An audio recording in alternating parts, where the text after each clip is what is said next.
Good morning, good afternoon, and good evening. I'm Danny Velasco, BNI's Director of Global Events and Communication. I want to welcome our BNI members and guests from around the world to the BNI's Better Together Live today. And thank you for joining us to kick off the 15th Annual International Networking Week. We enjoy getting to put on events like this for you all, but there's a special thing that we want to say. First, we're streaming live today from nearly 76 countries around the world. So if you need translations, just go ahead and look below in the description. You can click on that translation link and live translations will pop up for you after you select your language. As well, please drop in the chat and tell us where you're coming from. We'd love to see our global footprint that's joining us today. Now, I want to say thank you to a very special group who sponsored today's event. That's our NDs. Our NDs, they're responsible for sponsoring today's event, but also for the leadership that has helped BNI get through the last 37 years. By saying that, I have to also pay attention to the fact that thank you to our members. Our members are responsible for the 37 consecutive years of growth in BNI. We love what you guys do to support each other, especially during these unprecedented times. Being a BNI member, that means we demonstrate that we are better together.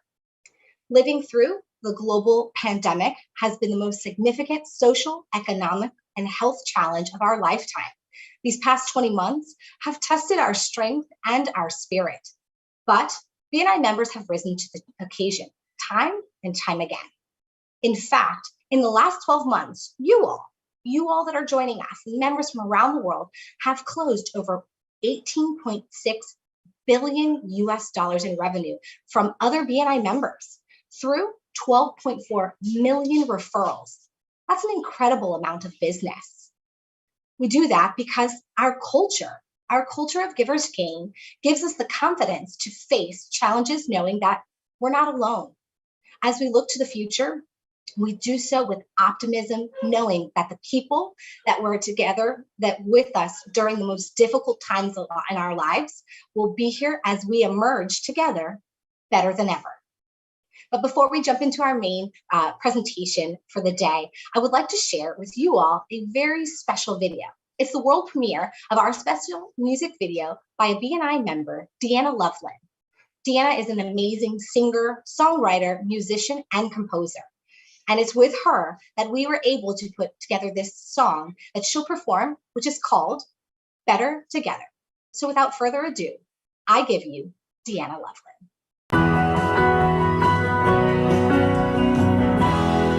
I'm Deanna Loveland, and I am a pianist, harpist, and singer-songwriter. I'm a mom of 3 boys.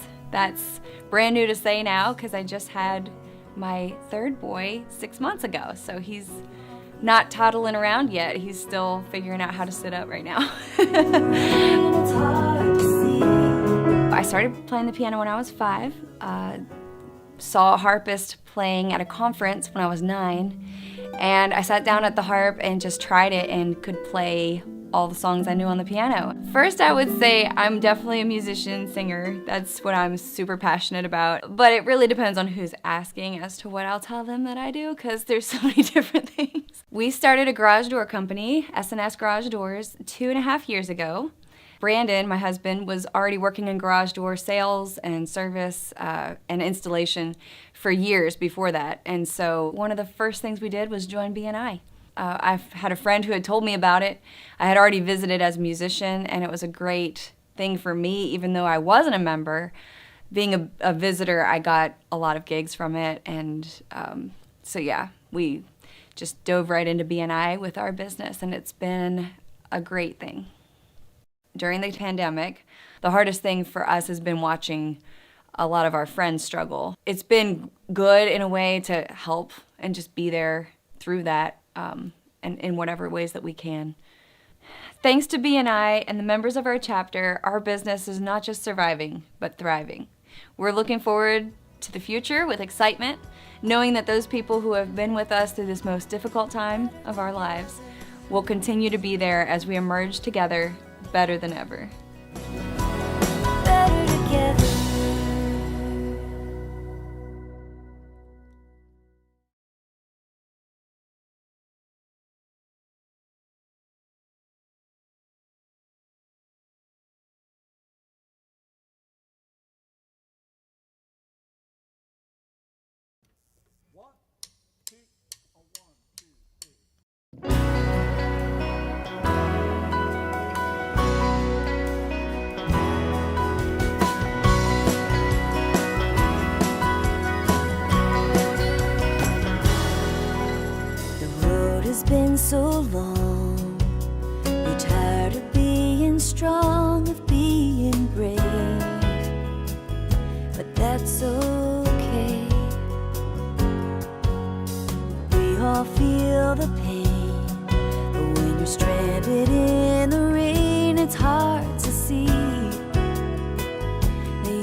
together.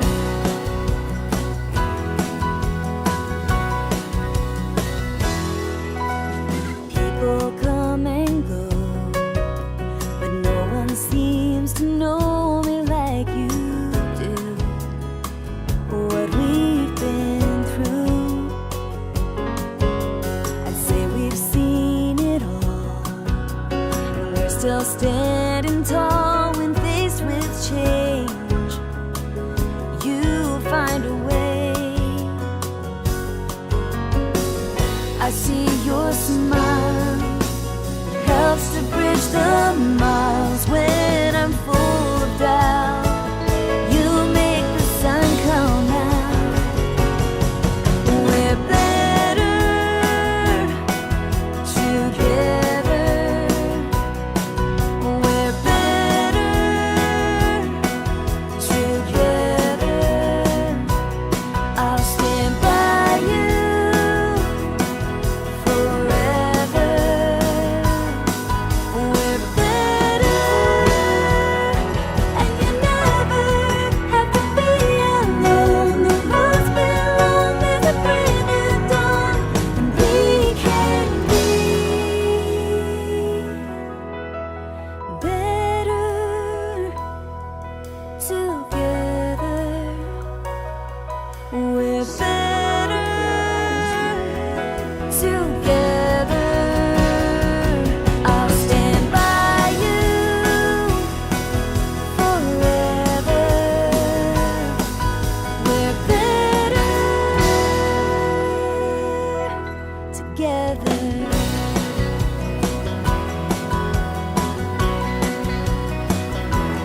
Better together. Better together.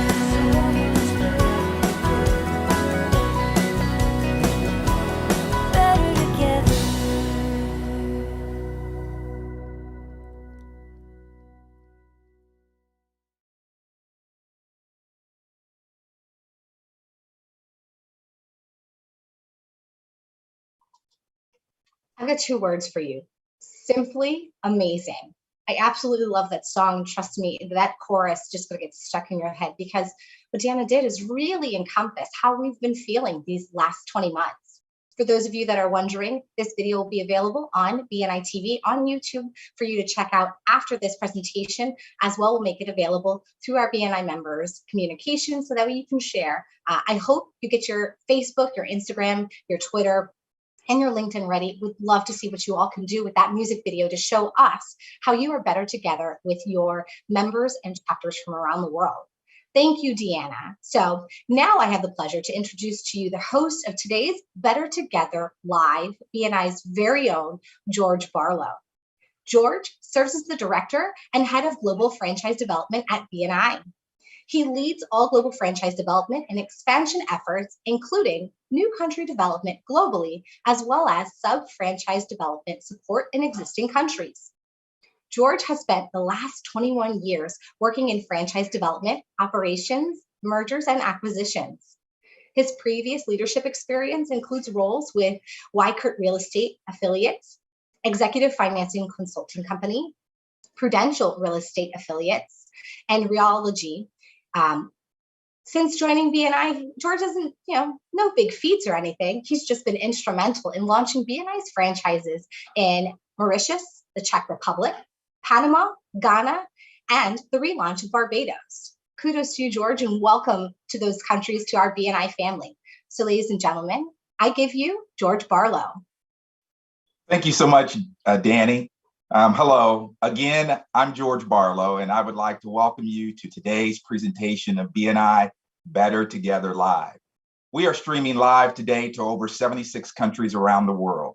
Our very own BNI founder and Chief Visionary Officer, Dr. Ivan Meisner, along with BNI Chairman and CEO Graeme Weinmiller, will share their insights from around the world on current business trends.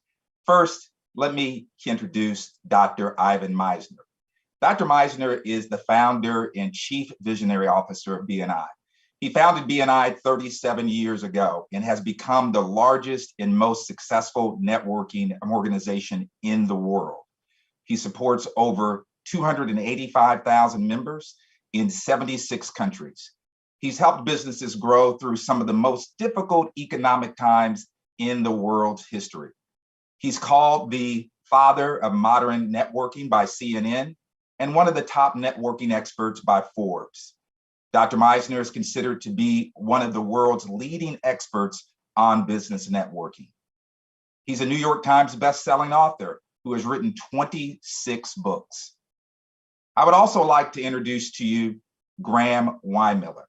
Graeme is chairman and CEO of BNI, the world's largest and most successful networking organization. Under Graeme's leadership, BNI has grown to 285,000 members meeting weekly in over 10,500 chapters worldwide. Graeme's experience working with business leaders in 76 countries across the globe have made him an expert in business strategy and operational excellence. He has led BNI directors and supported BNI members the past 2 years through the most difficult business environment of our lifetime. Gentlemen, thank you for joining us here today. As I said, the past 2 years have been one of the most difficult business environments of our lifetime. With BNI now in 76 countries, you both have a significant amount of global experience. Please share with our listeners your insights and best practices for growth in 2022. Share with us how we can be better together. So let's get started. Graeme, this question is for you. What business trends do you think will define 2022 and perhaps beyond? Sure, George, thanks for the kind introduction. You mentioned the term expert. I would just say, I'm not sure anyone is an expert in what's to come. I think we're all learning together. So really honored to be with you all. And good morning, good afternoon, and good evening, BNI members and directors worldwide. Welcome to BNI's International Networking Week. George, to address the question, I'd like to point out some of the elements that will make 22 really dynamic. And then I'd like to point out some of the things that really are positive and should add a lot of acceleration to the growth of businesses around the world. First off, I think we'll be moving from a phase where many organizations and economies are recovering. I think what we'll see as we move further in 2022 is a surge. Now, it will be very uneven, and that will be a little challenging to navigate, but agility will be key. We'll see some surging of different geographies and different industries, but I think we will be moving pretty solidly from recovery to surge in terms of the next part of the recovery. I also think that labor markets will be challenging in the first half of the year, really throughout 22. But as we get to the latter part of 2022, I think we'll see some normalization.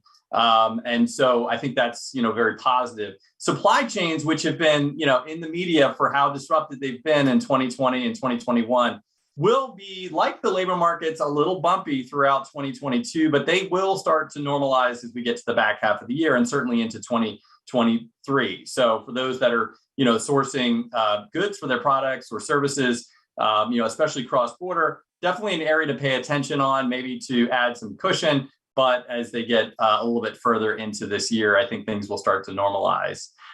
There is an element that's probably new to many entrepreneurs and business leaders in many economies around the world, and that's inflation. For a variety of reasons, that is more present today than maybe at any point in the last 20 years in most countries. And that will make both the sourcing and also the pricing of products and services important to think about. So inflation will be something that's prevalent in 22 and likely into 23. And so for business leaders and entrepreneurs, that's just something to keep kind of top of mind. Now, there are lots of positives to be focused on this year. First off, cross-border, and when I say border, I mean, businesses that thought they were operating within a town or a city, and now they can operate nationwide and globally. So cross-border opportunities are now available to virtually every business on the planet. That means literally the world is their market. That's an exciting thing. So if you're an entrepreneur or business leader and you're considering becoming a global business, you can do that absolutely today in ways that just weren't possible just a few years ago. Number two, I think one of the trends that will continue and grow into the future is really focusing on diversity in terms of building teams. We know more diverse teams are more creative, and that creativity is going to link directly with the innovation that happens with products and services. So very positive trend. I think that will continue into the future. I also think that businesses are going to be thinking more about sustainability and the environment. And I think, of course, that's very positive as well. So that's going to be something that consumers and clients, really want to be aware of, that that's part of the ethos of different organizations that they're working with. And I think that will be important to entrepreneurs and business leaders throughout 2022. I also think that businesses are going to be focused on building more lasting relationships and being less transactional. This is something that a lot of businesses started, before the pandemic. I think through the pandemic, they really valued the clients and the customers that they had longstanding relationships with, and those customers and clients did as well. I think that will form the bedrock for a more definitive long-term approach for lasting relationships between businesses and their clients and customers. I also think that there'll be more collaboration between businesses. And that's another exciting area for everyone tuning into this webinar, really thinking about strategic alliances, joint ventures, lots of different ways to work collaboratively with organizations that provide complementary products and services, or even businesses that provide the same product or service that your business might provide. By working together, each business can be better off, and certainly clients and customers can as well. Finally, George, one thing that I note is, we expect in 2022 that, some of the technologies that were just discussed in 2020 and 2021 will become more pervasive. They'll also become more part of how growth-oriented businesses are doing business. And so specifically, we're thinking about augmented reality, virtual reality, artificial intelligence, cryptocurrencies. Those things are just a few of the many technologies that were just discussed in 2020 and 2021. But here in 22, they're going to become more how we do business. And, as we move into 23 and beyond, there'll be more of an expectation that, whether it's the metaverse or the technologies I mentioned before, that organizations are fully leveraging those to support clients and customers in the best way. So those are a few things I'd love to point out as we're thinking about 2022 and beyond. Wow, lots of information, Graeme. Thank you so much. Ivan, what are your thoughts on business trends? Thank you, George. It's good to see you again. It's great to be on the virtual stage with you again as well, Graeme. In 2018, I wrote an article for entrepreneur.com that said that the future of face-to-face was going to be online. Now, I thought it would happen within 5 to 10 years because of technological advancements like mixed reality, holographic imaging, the metaverse, but COVID expedited the transition to online networking. Clearly, that trend will continue. Business people need to pivot in order to stay up with the introduction of these technologies. It's important that we look ahead. There's a reason why our windshield's larger than our rear view mirror. It's important to have the clearest view possible of where you're going and where you want to go. Don't get me wrong. It's important to know what's behind you and learn from where you've been. However, if all you're looking at is your rear view mirror, it's because you're going backwards. When you do that in life, you're not living in the present and you're not aware of what may be ahead of you. I believe in being connected to the past while looking to the future. Thanks, George. Ivan, before you go, I've got another question for you. We hear every day people talking about the new normal. Can you provide your perspective on what the new normal will look like? Yeah, our business lives will be a lot more new than normal. The businesses that will succeed in 2022 and beyond will need to be open to change and finding new ways to run their business. The true leaders in business, regardless of the industry, need to be resilient and they need to think creatively. They need to make smart tech investments. The expansion of digital integration in business was inevitable, as I mentioned earlier. Strategic market leaders must now take the lead to advocate and deliver on strategies that embrace technology. I'd like to say that the status quo will go, but the truth is the status quo is gone. There will be some settling in, but things are not going to be the same. We all know this at some level. And if we think about it, our daily lives are full of yesteryear's changes that we now embrace. The telegram, the rotary dial telephone, the pager, the 2-pound mobile phone. Yes, I had one of those once. All of these were the status quo of their day. And now the majority of us rely on our smartphone, which itself was a major change and disruption to the industry. Whether we like it or not, the future involves change. The status quo is gone and the change is happening. We can choose to resist it or embrace it. Not only embrace it, but I say lead it. Don't be disrupted, lead the disruption. George? Graeme, I'd like to pivot a little bit to leadership and customers. Graeme, how should entrepreneurs and business leaders be thinking about leadership moving forward? Also, what's expected by customers and what will make the most successful, make them successful both personally and professionally? Yeah, absolutely, George. So I think the number one thing that clients and customers and teammates are going to want from leaders is authenticity. And so let's talk for a minute about what authenticity means. It means being humble. It means being open to being wrong. It means listening more than directing.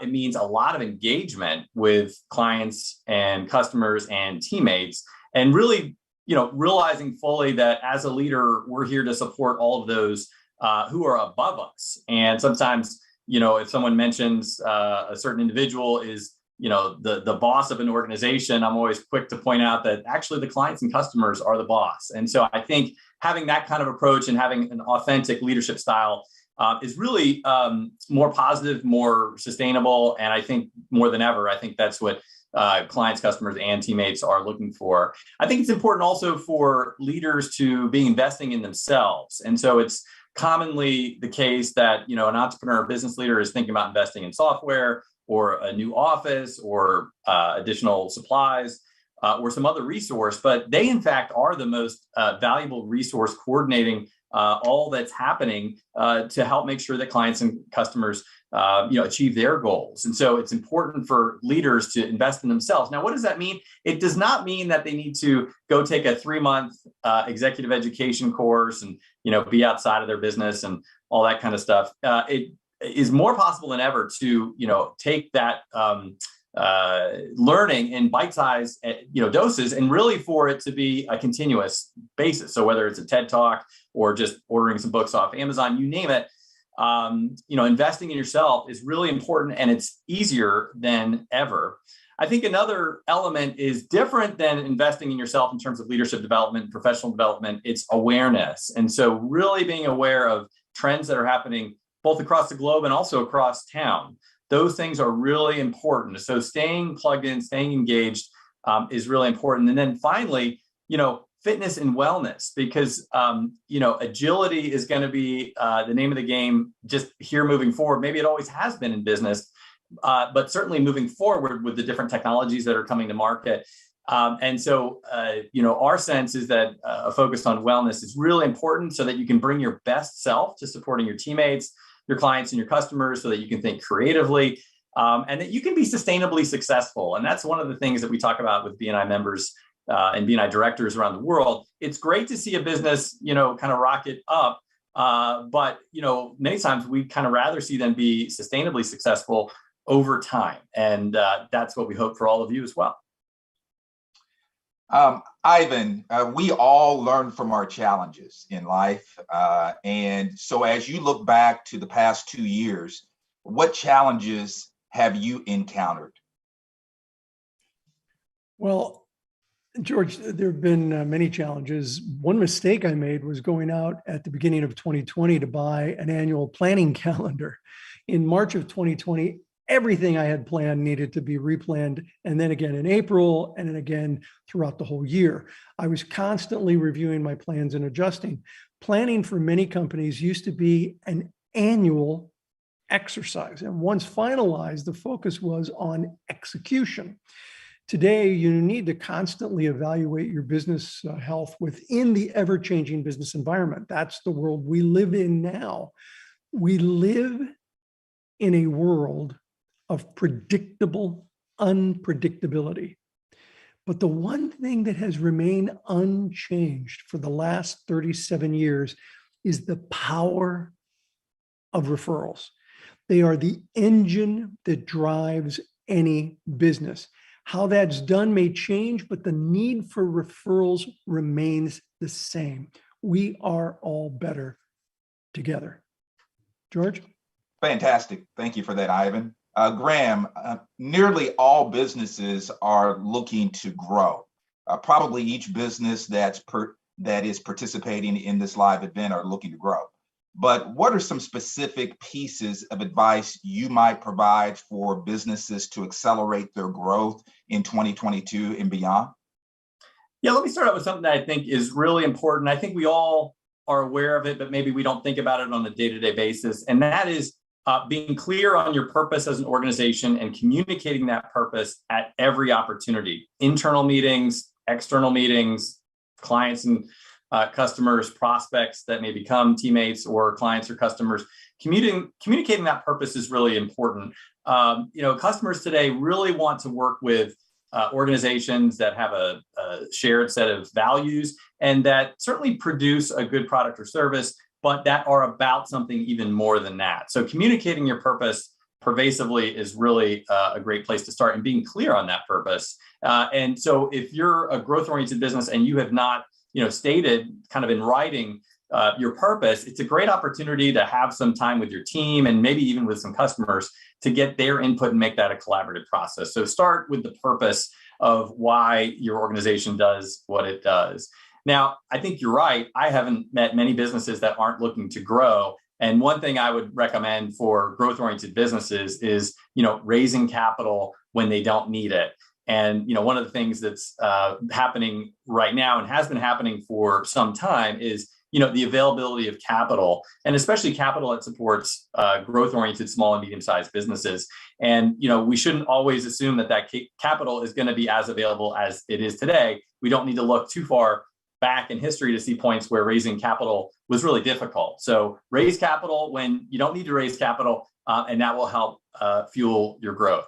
I also think in terms of team development, it's important to hire really strong generalists. Now, you're going to need specialists in finance or technology or some other areas, but it's really helpful to have a strong and growing team of generalists that can pivot between projects, that can pivot as client and customer needs change. And so not only thoughtfully recruiting those generalists, but onboarding them well, and then providing terrific leadership development opportunities once they're on board. That's a lot of fun, but it also supports that strong muscle that your organization has to continue its development.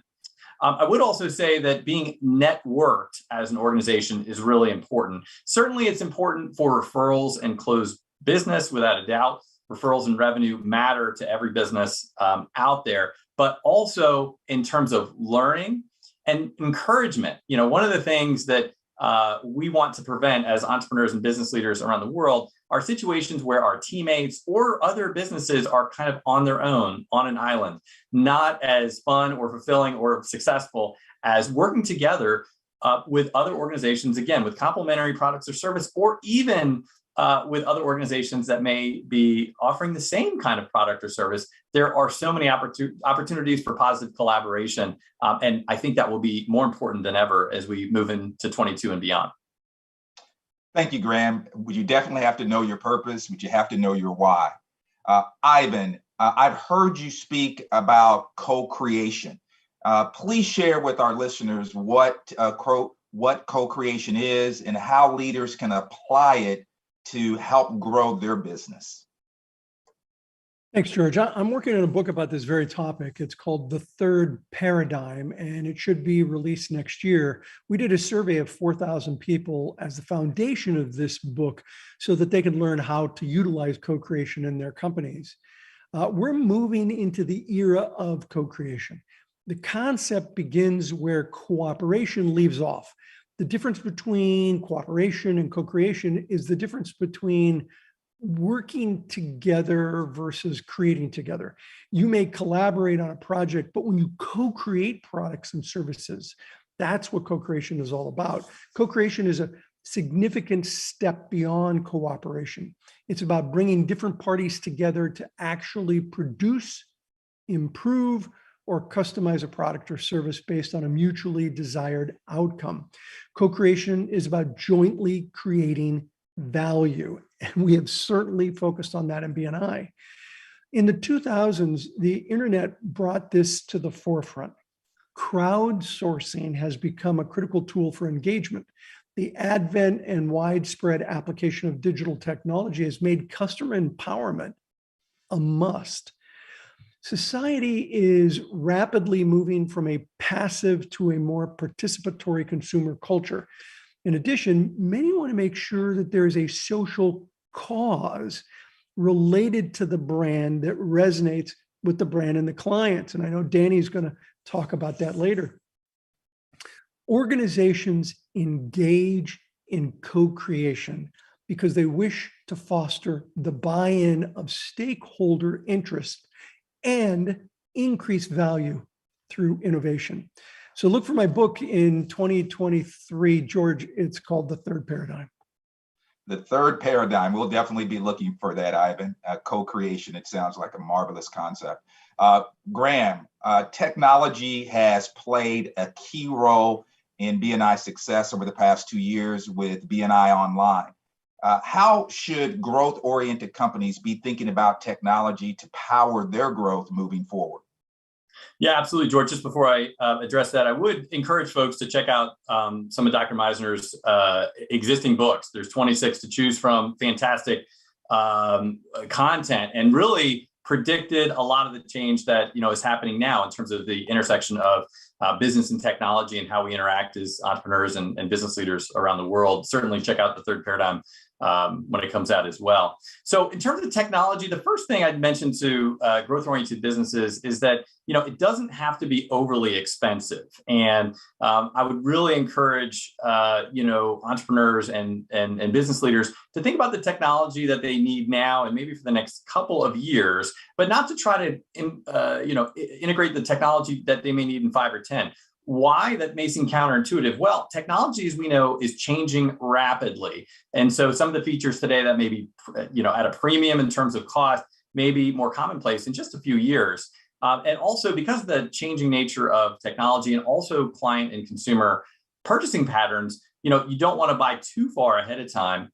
So focus on what you need now. And it, again, doesn't have to be overly expensive. There are more options available for really useful technology for small and medium businesses than ever before. I would advocate using a test and learn strategy. So start with a pilot, make sure it fits the business process that you need to support clients and consumers. I would be careful as a small business about, unless you're a technology company, about embarking on a homegrown system out of the gate. If you're an organization with more scale, that may be exactly the right thing to do. But if you're an emerging company, you may want to look for something that is available, and then later you might be able to create your own technology after you've refined your business process over which that technology would lay. I would also prioritize technology that makes it easier for clients and customers to work with you. That makes it easier, not more complicated, but easier. That's really important. There's a lot of things we can do to support clients and customers, but few are better than making it easier for them to work with your product or service.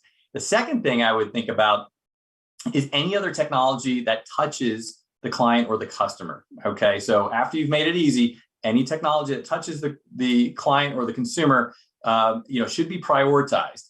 But don't forget, and this is the maybe third phase of integrating technology into your business process, don't forget technology that makes it easier for your team to support your clients and your customers. It's easy to only invest in customer-facing technology, but there needs to be a balanced approach so that your team can work very efficiently as well. And so one other thing I'd mention is, as important as the technology that you choose, maybe more important is making sure that your team has the proper training to fully utilize that technology.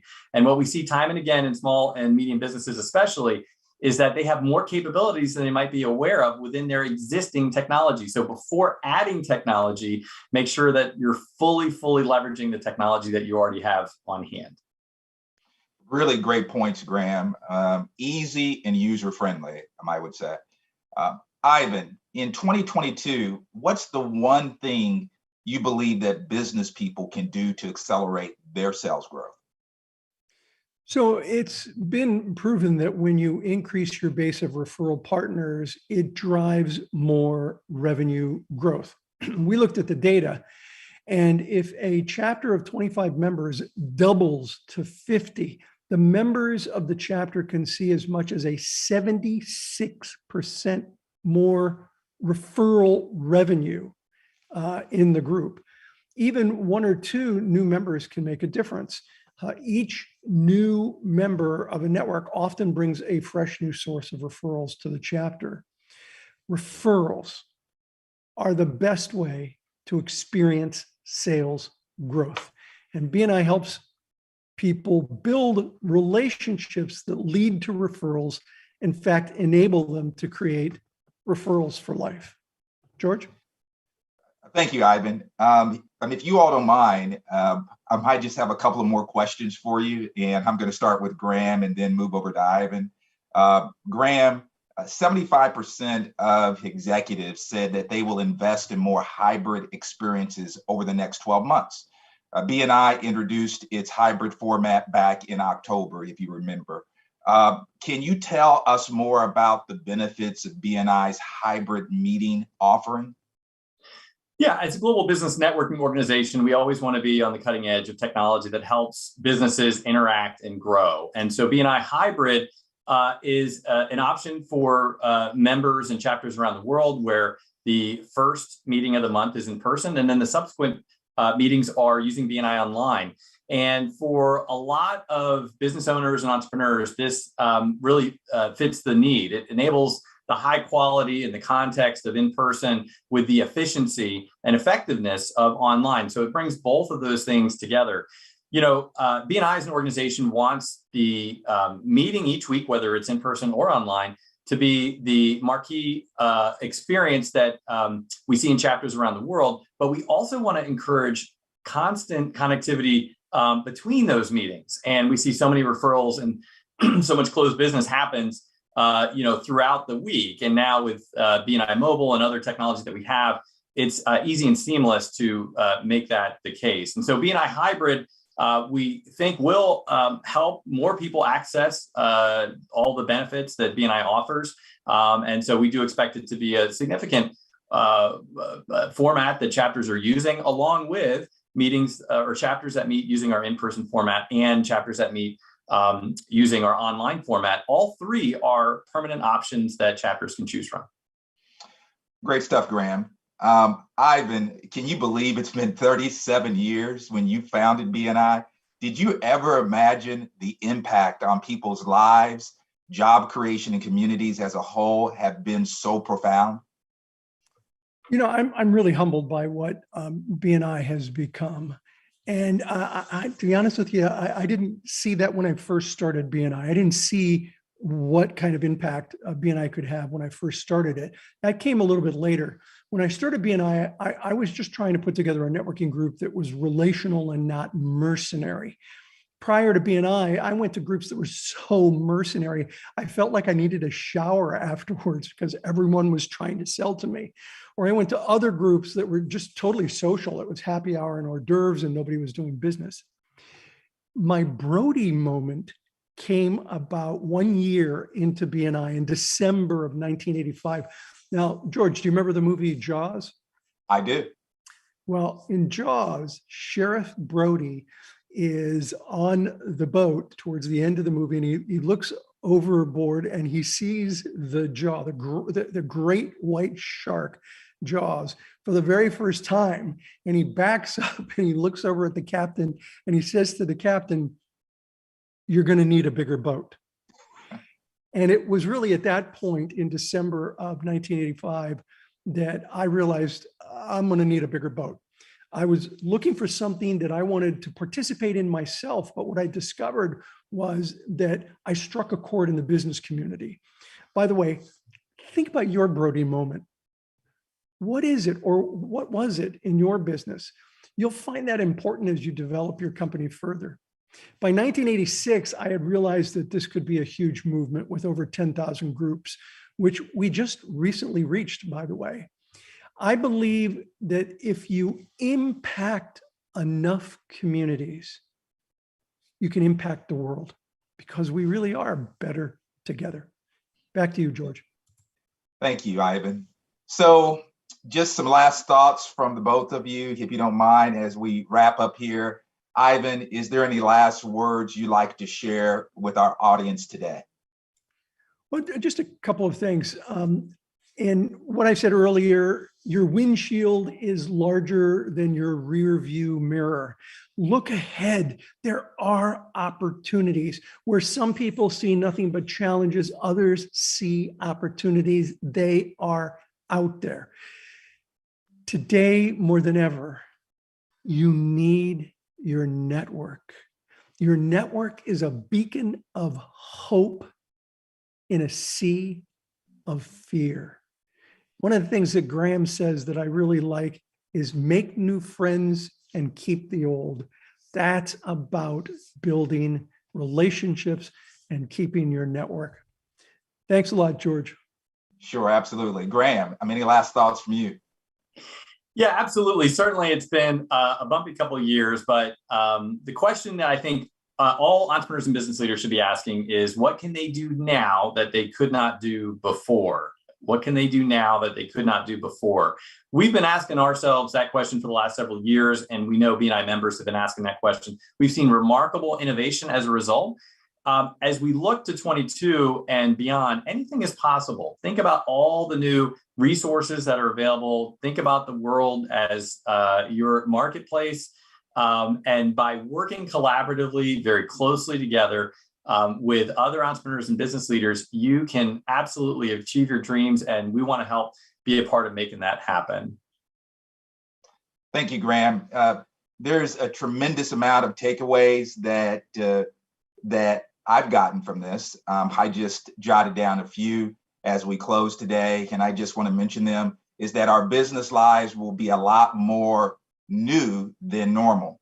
True leaders will need to be resilient, be creative, and make smart tech decisions.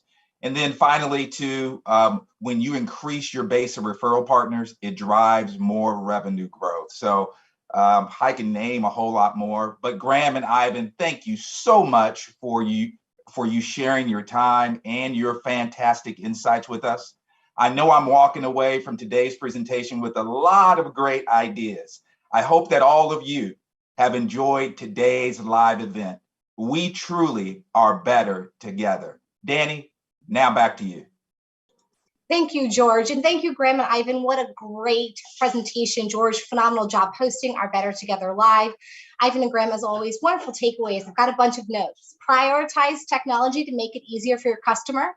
There's always going to be certain uncertainty. Hire generalists. And I think the one where we all need to get used to is pivot. We got to pivot and optimize.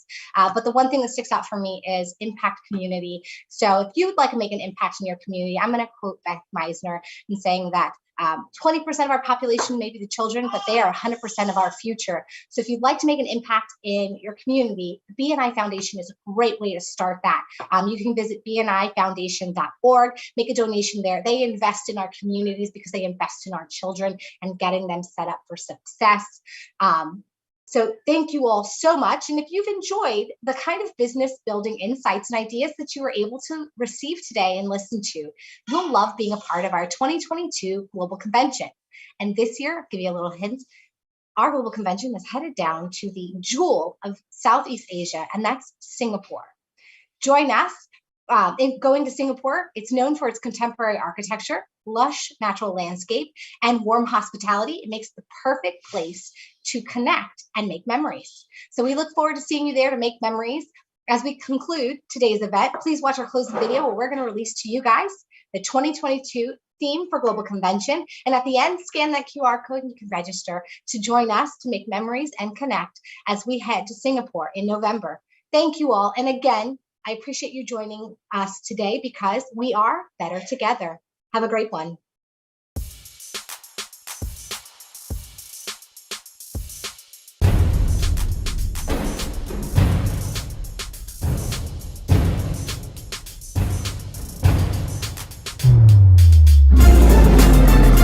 Welcome to BNI Singapore. Thank you. Look forward to seeing you back here in Singapore.